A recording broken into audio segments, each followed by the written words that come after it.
The easiest way to kind of explain safety management or SMS is that it's procedural. So it's actually laying out procedures in an effective way, again, to make operations safer and also to make it easier, to make it a seamless type of environment for pilots to just be able to manage what they do. Welcome to Hangar X Studios, where former fighter pilot and host John Ramstead takes us on a journey across aerospace as it enters an historic period of innovation and transformation. Our guests include aviation experts, pilots, financiers, military leaders, and innovators of all types. Buckle up for another episode of Hangar X.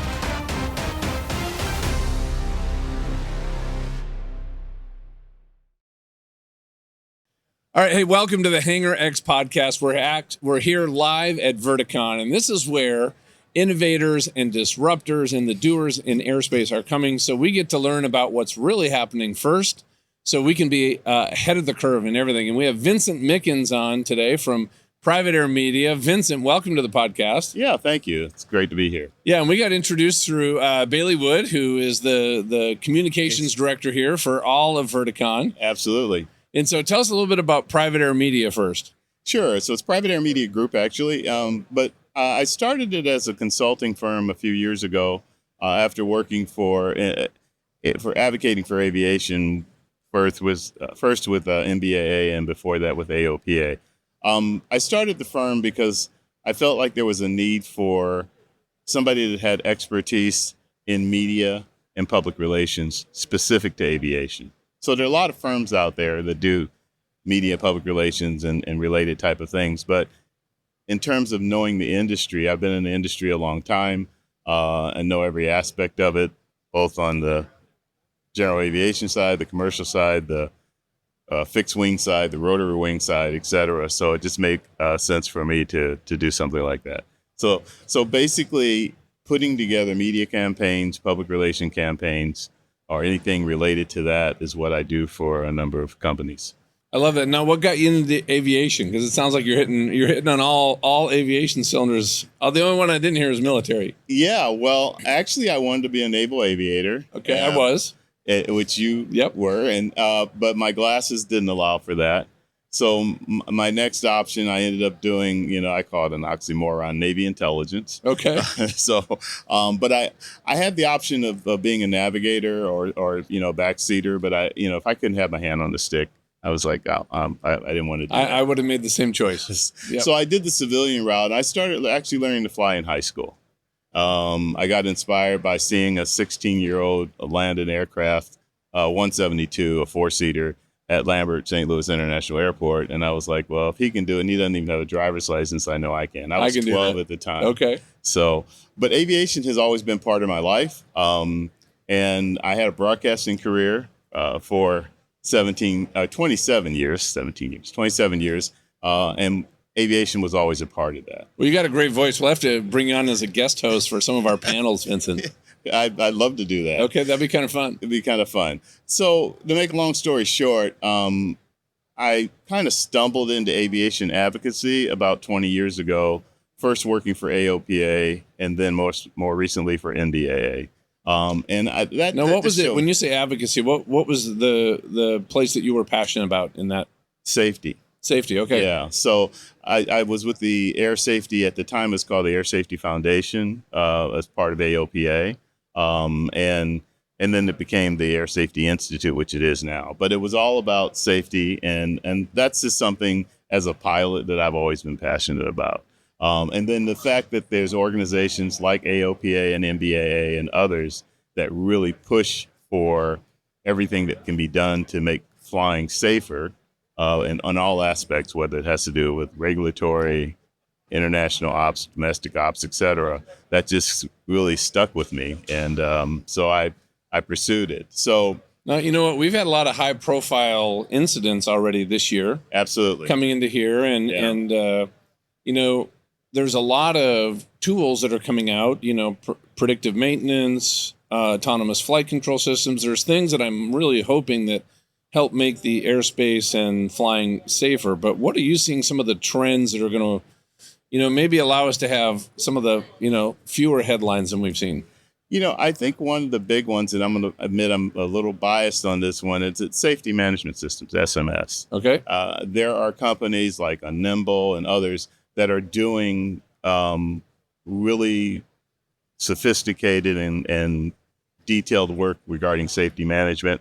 But the main thing that they're doing is they're making it easier for flight ops and for pilots to handle that and mitigate that and things like that. So I think safety management is one of the bigger things that's moving forward right now, and it's spreading into all aspects of flying.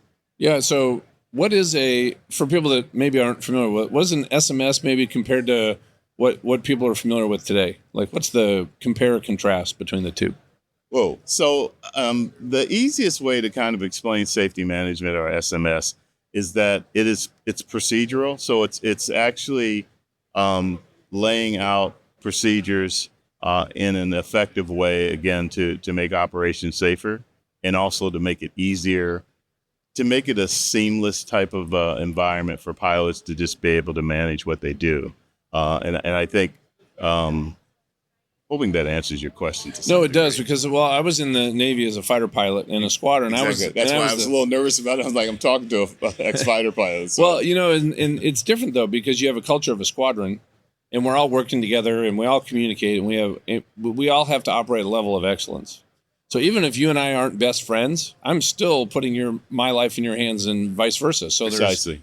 And as a safety officer there, you already had this culture, but everything was integrated. We're all together all the time. Now, it's different in a lot of flight operations, flight schools, where you might not even know a lot of the people. It's more dispersed. Does that make sense? It makes a whole I'm lot not of having sense. that level of just constant communication and interaction. So then the question is, how do I have a safety culture when, hey, because in the Navy, if I saw you do something that was unsafe, or you saw me do something unsafe, it'd be called out in front of all of our peers, and we'd say, what did we learn from this?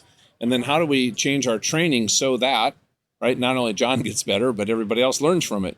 And that is not the culture of, I think, transparency and vulnerability that exists in. Well, that's the culture we need, because that is the highest level of safety, in my opinion. I agree with you on that. It makes a lot of sense. And what I'll say is that SMS now, in terms of the way it's being implemented, is a digital culture. Right. So it's a way of bringing people in through digital means to have everybody on the same page. And I'll give an example like that. Just recently, in fact, it's being released as we speak. The company I spoke of before, Nimble, they have a common risk report. And the common risk are the top things that most flight operations and pilots and maintenance, because they've added maintenance to it now, the mistakes that they made. Right. And then how do we take that information, pull it all together, and then give mitigation recommendations for it. And that's a digital culture, if for the best way to describe it, to bring everybody on the same page in the same way a safety officer would. Because one of the things that I think is really important is that there are large flight departments that have a lot of the means and the staffing, et cetera. And then there's smaller flight operations where the pilot is the captain and the chief maintenance officer, et cetera. And so they're covering all these things. And it's like, how do you also keep them as safe as you keep a Fortune 500 flight op? Yeah. No, I love that. And also, as we kind of wrap up here, also part of your advocacy also is the whole next generation of bringing people into aviation. Yes. And I volunteer through my EAA chapter with the Young Eagles program, which has been fantastic. Is a great program. Yeah. Love that program. We get to fly young kids, once a month at our chapter. But what is your passion around that part of advocacy is kind of our last question. Sure. And that actually came out of my working with NBAA and AOPA and kind of having a firsthand experience with it. There are a lot of young people that don't realize the opportunities in our industry. Yes, everybody knows you can be a pilot, you can be a mechanic, you can even be an engineer or things like that. But people don't know that there's all these other things that you can do in aviation and aerospace. Thus, I came up with All Things Aviation and Aerospace, a career podcast. And I have people on, whether it's NASA or United or a corporate flight department or I did one recently on in-flight catering, et cetera. It's just Okay. to let them know, that there's these opportunities. There's a term called space architect. Up until a few years ago, I'd never even heard of it, but it's the people that make the environment that the astronauts live in on Space another planet. architect. It's called a space architect. I want to be a space architect. There's only one school in the United States that has a graduate program in it. It's the University of Houston Cullen School of Engineering, and they have a space architect program that ties in with Johnson Space Center that has a space architect department, and they're working on things for the moon and for Mars right now. That is For fascinating. environment. So that's my passion, is just to let them know about it in every way I can. So I have that variety on the show, and I also, go and speak to schools. Awesome. Well, Vincent, thanks for coming to share. Keep up Thank the good you work. for having me on. And I look really forward to our appreciate next it. conversation. Absolutely. For sure. Thank you. All right. Have a great one. Keep knocking them alive, man. Yeah. Stay safe.